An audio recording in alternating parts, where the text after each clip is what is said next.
Welcome. In this short tutorial, I'll be showing you how to move text boxes here in Vistaprint. All right, it's actually pretty easy.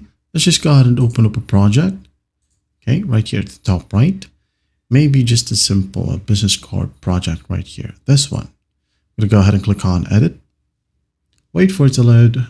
And once it loads, all you need to do is just add in a new text field. Okay, to add in a text field, if you forgot, just go ahead over to the left panel and click on text, and the new text field button right here will be available. Just click on it, and here you have the text box, right? To move a text box, you have multiple options, okay? First up, make sure that it is highlighted or there's a box in it, okay?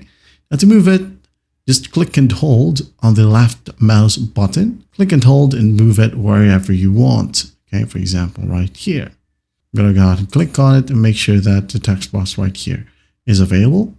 And just type in whatever you want. For example, Facebook. Like so. Another option to move it is just by clicking on it. And here we have the Move tool. Okay, again, just click and hold by using the left button in your mouse. And just move it wherever you want. All right, and that is it. If you want to move it to the back of the photo, just go ahead and use the layering tool right here. Click on layers, send backward, like so, make it bigger if you want to as well. And there you have it.